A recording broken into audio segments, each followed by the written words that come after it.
할렐루야. 아기 예수의 나심을 또 기뻐하고 또 하나님께 영광 올려드리는 이 성탄의 예배 자리에 오신 모든 분들을 주님의 이름으로 환영하고 축복합니다. 우리 예배당에서 또 가정에서 예배하는 분들과 우리 한번 이렇게 인사 나눠보겠습니다. 메리 크리스마스. 메리 크리스마스. 네. 생각해 보면 오늘 지나면 또 이 메리 크리스마스란 인사도 좀 사라지는 것 같아요. 우리 더 기쁜 마음으로, 우리의 기쁜 마음을 담아서 우리 한 번 더 앞뒤에 계신 분들과도 인사해 볼까요? 메리 크리스마스. 메리 크리스마스. 12월 18일 우리 영광과 평화의 밤이 있었습니다. 이 자리에 참석하시고 때로는 유튜브로 보신 분들도 있을 텐데요. 우리가 흔히 영평이라고 하는 작은 영유아부 교회 학교로부터 청년부와 이번에는 호산나 우리 찬양대 어른까지 8팀이 함께 모여서 아기 예수의 탄생을 기뻐하고 또 하나님께 영광 올려드리는 참 의미 있는 시간을 보냈습니다. 제가 그걸 보면서 참 수고하신 분들의 수고가 컸구나라는 생각이 들었습니다. 또 감동이 되고 은혜가 되는 시간이었습니다. 특별히 이제 홍미부라든지 또 우리 본당 장식을 해주신 모든 분들, 안내한 모든 분들 합력하여 아름다운 영평이 되었구나 이런 생각이 들어요. 그래서 이 성탄절 설교 가운데 감사의 마음을 한 번 더 전해드리고 싶습니다. 그러면서 저도 맡은 역할이 하나 있었는데 시작하기 전에 말씀을 잠깐 전하는 시간입니다. 오늘 본문 그대로 그때도 전했었거든요. 누가복음 2장 이 8절에서 14절을 읽으면서 짧은 그림과 함께 말씀을 전했는데 제가 그 말씀을 전하면서 어떤 생각이 하나 들었냐면 아니 왜 예수님의 탄생을 천사들이 가장 먼저 목자들에게 전했을까라고 하는 궁금증이 생기기 시작했습니다. 우리 사랑하는 성도 여러분 그러지 않나요? 예수님의 탄생의 어떤 소식을 많은 사람들에게 알릴 수도 있잖아요. 왕에게 알릴 수도 있고 또 예수님 시대에 보면은 베드로를 비롯한 어부들도 있었으니까 제자들 어부라든지 뭐 다양한 사람들이 있었을 텐데 이 수많은 직업군 중에 왜 누가복음에 보면 예수의 탄생 직후 천사가 가장 먼저 찾아간 사람들이 목자였을까라고 하는 궁금증이 생겼습니다. 여러분도 궁금하시죠? 억지로 대답하시고 억지로 웃으시고 여러분 한번 생각을 해보세요. 아니 왜냐면은 이 마태복음에 보면은 예수님의 축하를 경배하러 온 박사들이 어떤 박사들이죠? 제가 여러분에게 한번 물어봅니다. 동방 박사들 아시잖아요, 그죠? 동방 박사들이 축하하러 왔었잖아요. 축하하러 올 때 빈손으로 오지 않고 뭘 갖고 왔죠? 뭐 황금과 몰약과 유향 이렇게 경배를 드렸어요. 그래서 이 마태복음의 초점은 무엇이냐면 왕으로 오신 예수님을 사실은 표현하고 있다 이렇게 이야기할 수 있는데 누가복음에는 그렇지 않다는 거예요. 예수님이 탄생하시고 가장 먼저 목자들이 달려와 아기 예수의 탄생을 기뻐하고 하나님께 영광 올려드렸다라고 하는 것입니다.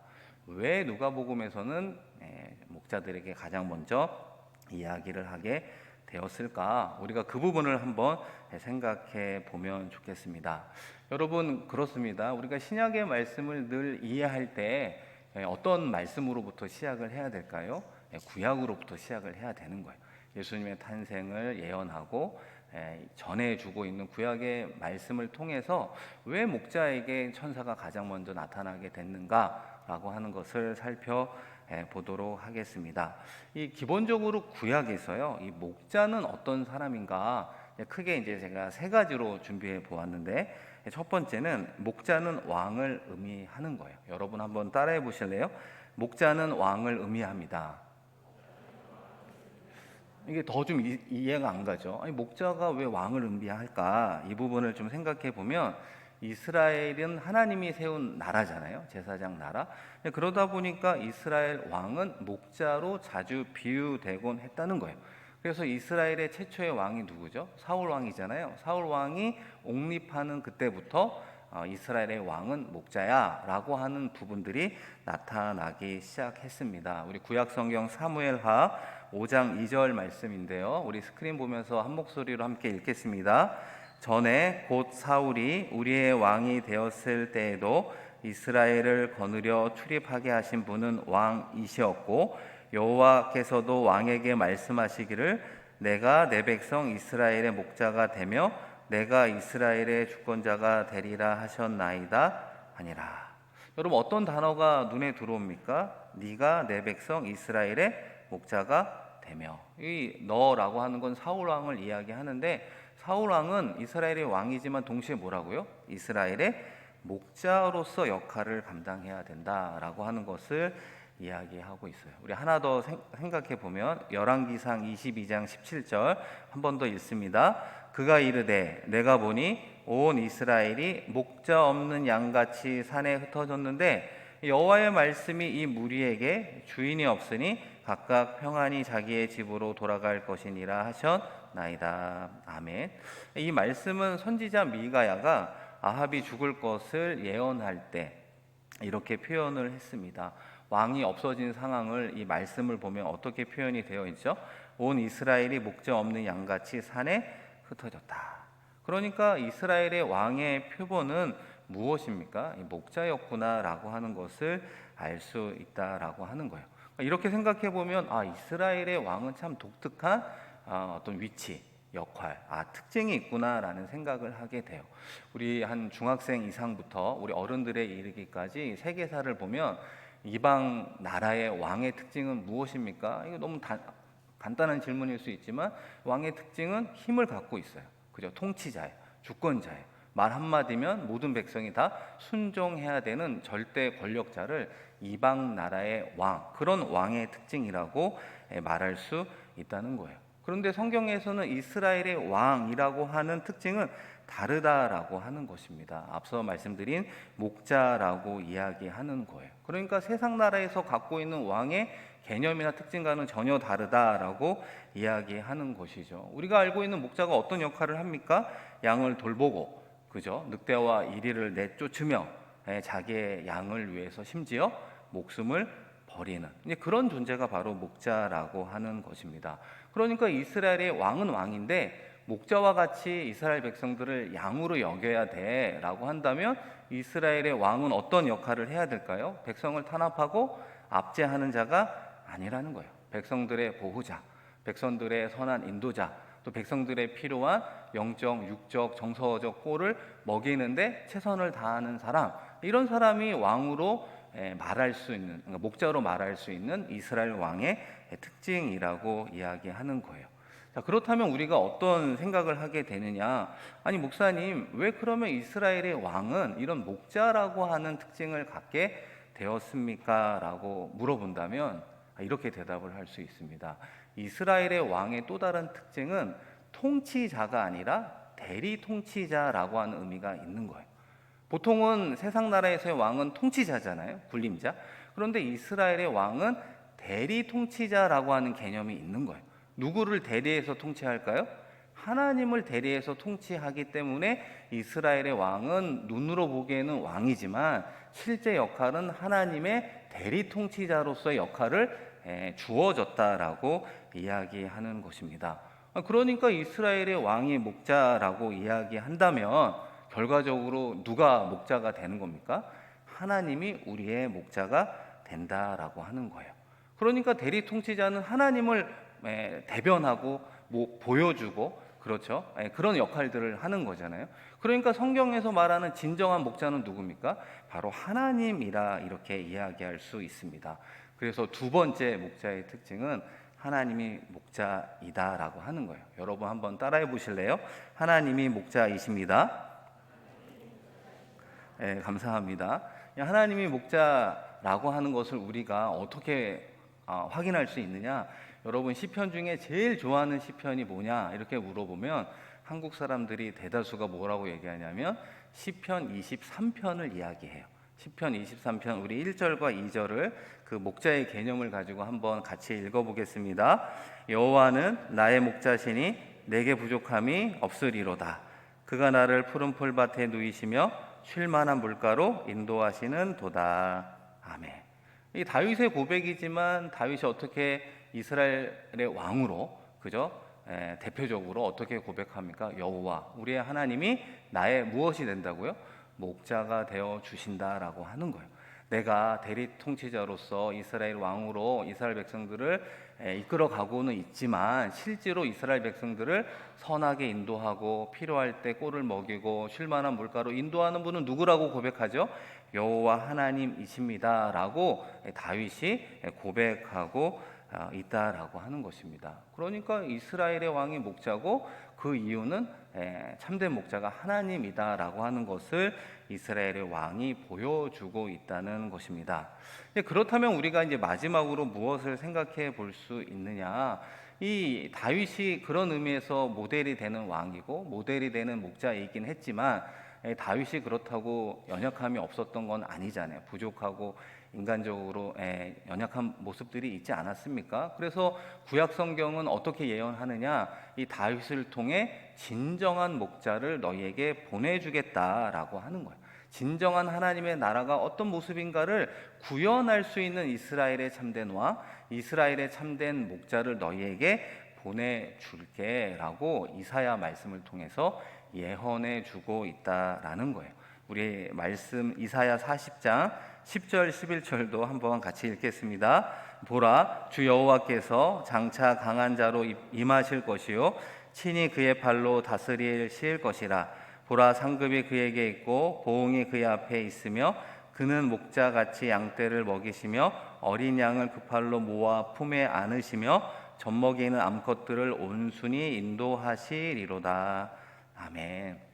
여러분, 이사야에서 말하는 이 참된 목자, 그 목자는 누구라고 말할 수 있을까요? 고통을 당하고 있는 모든 시대의 하나님의 백성들에게 진정한 꼴을 먹여주시고 쉴만한 물가로 인도하신다고 약속해 주셨어요.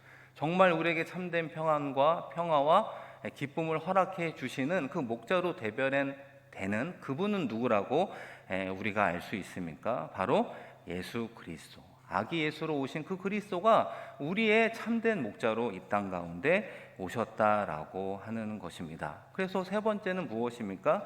예수님은 참된 목자라고 표현할 수 있는 거예요. 그래서 여러분, 오늘 본문 말씀에서 시작할 때 예수님의 탄생 이후에 천사들이 가장 먼저 누구를 찾아갔다고요? 들에서 양떼를 지키고 있는 그 목자들을 찾아가 예수의 탄생의 기쁨을 전한 이유가 바로 여기에 있었다는 것입니다. 그런 의미에서 오늘 본문 말씀 누가복음 2장 8절 9절입니다. 제가 한번 읽어볼게요. 그 지역의 목자들이 밤에 밖에서 자기 양떼를 지키더니 주의 사자가 곁에 서고 주의 영광이 그들을 두루 비침에 크게 무서워하는지라. 아멘. 여러분, 들에 있는 목자를 향해 천사들이 다가갔습니다. 그렇죠. 그리고 그 이후의 말씀도 보면 아기 예수의 탄생을 고지해 주게 되는데요. 이 8절 앞부분의 말씀에 보면 이 목자가 어떤 생활을 하고 있는가 우리에게 묘사해 주고 있습니다. 그 지역의 목자들이 밤에 밖에서 자기 양떼를 지키더니, 이 밤을 새며 양떼를 지킨다. 여러분, 쉬운 일입니까? 어려운 일입니까? 우리가 목자로 그런 경험을 해보지는 않았지만 충분히 상상해 본다면 이 밤을 새우는 일이 얼마나 힘들고 어려운가 알 수 있어요. 우리 넌센스 퀴즈로 이런 문제를 들어본 적이 있잖아요. 이 세상에서 가장 무거운 것이 무엇입니까? 네, 무엇이죠? 눈꺼풀이라고 그러잖아요. 눈꺼풀. 너무 썰렁한 질문이었나 보네요. 눈꺼풀이라고 하잖아요. 졸릴 때 이 무겁지도 않은 이 눈꺼풀을 지키는 게 얼마나 어렵습니까? 그러니까 이 밤새도록 양떼를 지킨다라고 하는 이 목자들의 삶이 얼마나 애환이 있겠습니까? 얼마나 힘들고 얼마나 고달프고 그런 부분이 있습니까? 그런데 왜 이 목자들이 밤을 새우며 이 양떼들을 지키는 이유가 무엇이 있습니까? 이 양떼를 공격하는 이리와 늑대, 이 승냥이들이 있기 때문에 그래요. 이 양떼들의 생명을 보호하려고 목자가 자신의 잠을 줄여가며, 그죠? 때로는 자신의 목숨을 담보로 하며 이 양떼들을 지키기 위해서 애를 쓰고 있는 모습을 아기 예수의 탄생과 함께 우리에게 보여주고 있다라고 하는 거예요. 아기 예수가 어떤 목자로 오셨는가? 이 바로 밤새도록 양떼를 지키는 모습으로 왔다라고 하는 거예요. 이 양떼는 우리를 가리키고 있잖아요.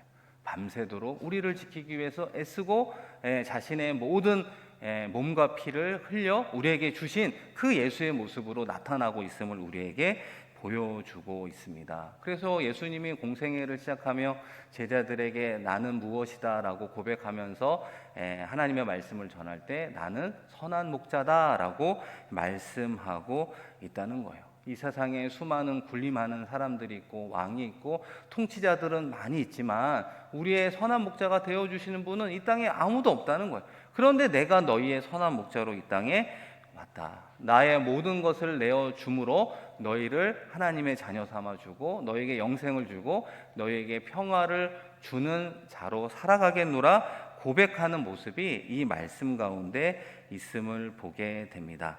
그래서 그 천사들이 목자들에게 뭐라고 이야기합니까? 우리 누가복음 2장 14절인데요. 우리 한번 같이 읽어보겠습니다. 지극히 높은 곳에서는 하나님께 영광이요 땅에서는 기뻐하심을 입은 사람들 중에 평화로다. 이 아기 예수의 탄생이 하나님께는 영광, 땅에 있는 사람들에게는 평화.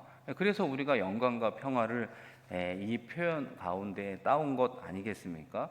우리가 생각해 보면 하나님께 영광이 되는 건 다 이해가 돼요. 아기 예수의 오심이 정말 하나님께 기쁨이 되고 영광이 된다라고 하는 거예요. 근데 여러분 이 14절 후반부의 표현을 잘 보시면 땅에서는 기뻐하심을 입은 사람들 중에 평화로다. 저는 이 말씀에 어떤 특별한 의미가 있다고 생각합니다. 땅에 있는 모든 사람들에게 평화 이렇게 표현하지 않고 땅에서는 기뻐하심을 입은 사람들 중에 평화라고 이야기해요. 이게 무슨 말이냐면 목자로 오신 아기 예수를 기다리고 목자로 오신 아기 예수의 도움을 요청하고 목자로 오신 아기 예수의 보호하심을 받고 싶어하는 이들에게는 아기 예수의 오심이 무엇이 된다고요? 기쁨이 된다고 우리에게 말씀하고 있습니다. 사랑하는 성도 여러분, 목자로 오신 아기 예수가 필요하다고 느끼는 존재는 무엇이냐면 우리가 양이라고 여길 때 목자로 오신 예수님이 필요하다는 말이 된다는 거예요. 한 해를 뒤돌아보며 오늘 또 우리 백충기 장로님이 기도해 주신 그 기도의 대목 중에 이 양은 어떤 특징이 있습니까? 우리는 다 양 같아서 그릇 행하여 어디로 갔다고요? 제 길로 갔다. 자기가 가고 싶은 길로 갔다라고 이야기하고 있어요. 코로나 팬데믹 가운데 어려운 한 해를 보내고 있잖아요. 이 코로나가 무엇 때문에 어떻게 시작됐는지 의견들은 분분하지만 목회자 입장에서 보면 하나님께서 우리에게 허락해 주신 이 생태계를 잘 관리하지 못한 결과로 받은 어려움은 아닌가라는 생각을 하게 된다는 것입니다. 각각 제 길에 오른 대로, 제 욕심대로, 자기가 하고 싶은 대로, 자기가 누리고 싶은 대로, 자기가 주장하고 싶은 대로 살아가는 모습이 누구의 모습이냐? 우리의 모습이었다는 거예요. 양의 모습이었다는 거예요. 양의 성질을 가지고 우리가 살아가고 있기 때문에 우린 가운데 주 안에서의 행복보다는 불행을 누리며 살아가는 그런 어려움을 겪게 된다라고 하는 것입니다. 그렇기 때문에 주 안에서 누리는 평화와 기쁨은 어떻게 가능하겠습니까? 우리가 목자 대신 예수님의 보호하심과 인도하심과 함께하심을 필요로 합니다라고 고백하는 이들에게 아기 예수의 탄생은 기쁨이 된다라고 말씀하고 있습니다. 그런 의미에서 아기 예수의 탄생의 기쁨을 나누는 이 시간 이 자리에 목자 되신 주님, 저는 주님의 꼴을 먹어야 살아갈 수 있습니다. 주님의 선한 인도하심이 없으면 내년에도 내가 무언가를 계획하며 살아갈 수 없습니다. 주님의 함께 하심이 아니면 나는 이 땅 가운데 존재할 수 없는 사람입니다 라고 고백하는 이들이 아기 예수의 탄생을 기뻐하고 우리의 인생과 자녀와 우리의 일터를 그분에게 맡겨드리게 되는 거예요. 그럴 때 성경은 뭐라고 이야기합니까? 땅에서는 기뻐하심을 입은 사람들 중에 평화로다. 주 안에서의 평화, 주 안에서의 평안, 주 안에서의 기쁨을 누리는 삶을 살아갈 수 있노라 우리 주님이 말씀해 주셨어요. 그리고 우리 주님께서 우리를 구원하시고 그런 삶을 살아가기 위해 희생하시고 죽으시고 부활하심으로 그 약속을 이루어 주셨음을 우리에게 말씀하고 있는 것입니다. 마지막으로 그런 주님께서 목자로 오신 주님께서 우리에게 당부하는 것 한 가지가 있습니다. 우리 마지막으로 베드로전서 5장 2절, 3절, 4절을 한번 같이 읽어보겠습니다. 너희 중에 있는 하나님의 양 무리를 치되 부득이함으로 하지 말고 오직 하나님의 뜻을 쫓아 자원함으로 하며 더러운 일을 위하여 하지 말고 오직 즐거운 뜻으로 하며 막 기운 자들에게 주장하는 자세를 하지 말고 오직 양 무리의 본이 되라. 그리하면 목자장이 나타나실 때에 시들지 아니하는 영광의 면류관을 얻으리라. 아멘. 제가 말씀드리고 싶은 포인트는 4절 말씀이에요. 그리하면 목자장이 나타나실 때 시들지 아니하는 영광의 면류관을 얻으리라. 여러분, 여기서 말하는 목자장이 누굽니까? 다시 오실 예수님을 이야기하고 있어요. 예수님은 이 땅에 목자로 오셨지만 다시 오실 때 목자장으로 오신다라고 하는 것은 어떤 의미냐?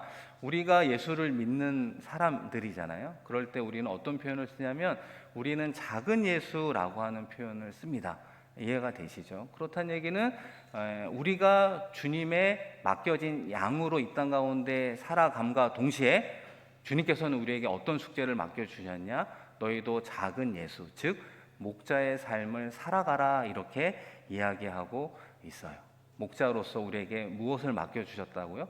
양떼를 맡겨주셨다는 것입니다. 물론 주님처럼 큰 양떼는 아닐 수 있지만 우리의 가족으로부터, 우리의 모임과 우리의 주변에서 만나는 그 사람들을 우리 주님께서는 어떠한 관계로 맡겨주셨느냐? 내가 너희를 위해서 피 흘려 죽고 내가 너희를 구원하기 위해 십자가에 지고 부활했던 그 선한 목자로 너희에게 하나님의 사랑을 베풀어 주지 않았느냐? 너희도 그 사랑을 입고 살아가는 하나님의 자녀, 작은 예수라면 그러면 이제 너희의 주변에 내가 목자인 너희에게 작은 양떼를 붙여 주겠다라고 말하는 것입니다. 그렇기 때문에 주님이 우리에게 해주신 것처럼 우리도 그 만나는 양떼들에게 잘 먹이고 이끌고 선한 발걸음으로 인도하는 그런 영적인 숙제를 우리에게 허락해 주셨습니다.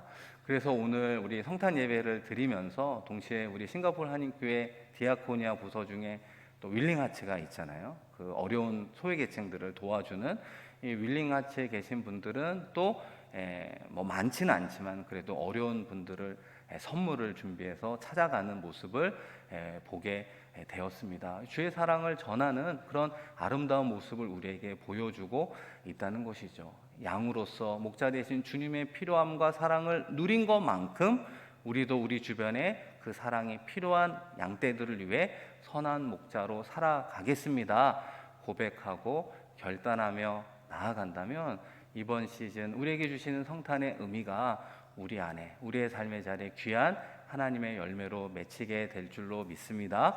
그런 아름다운 성탄을 보내는 저와 여러분 되기를 주의 이름으로 간절히 축원드립니다. 우리 이 시간 성탄 감사 기도문을 우리 함께 읽으며 또 기도하도록 하겠습니다. 우리 화면에 보시면 나와 있습니다. 저와 같이 한 목소리로 성탄 감사 기도문을 읽겠습니다. 사랑과 은혜의 하나님 아버지, 어둡고 죄 많은 이 세상에 빛과 생명이 되신 예수 그리스도를 보내주셔서 우리로 하나님의 자녀가 되게 하시니 감사드립니다. 구원의 은혜에 감격하여 드리는 성탄 예배를 홀로 영광 받으시옵소서. 올 한해도 선교한 교회를 넘어 선교적 교회로 세워주시고 하나님의 은혜와 사랑으로 교회 모든 공동체와 가정들을 세밀하게 돌보아 주시니 감사합니다. 이 모든 것이 하나님의 은혜임을 고백합니다. 하나님 아버지, 참된 목자장으로서 높은 보좌를 떠나 낮고 천한 모습으로 이 땅에 오신 예수님의 섬김의 본을 봅니다. 우리 역시 어려운 가운데 소외받는 이웃을 돌아보며 섬기게 하옵소서. 목자장이신 주님의 뜻을 온전히 쫓아 우상 숭배와 태폐와 음란과 불의에서 떠나가게 하시고 하나님 앞에 무릎 꿇는 겸허한 마음을 허락하여 주옵소서. 우리를 통해 선교의 밝은 빛이 온 세계에 퍼져나가게 하옵소서. 이제도 계시고 영원히 계시며 다시 오실 구세주를 기다립니다. 우리의 삶을 기뻐 받으시옵소서. 생명 주시기 위해 이 땅에 오신 소망 되시는 예수 그리스도의 이름으로 기도드립니다. 아멘.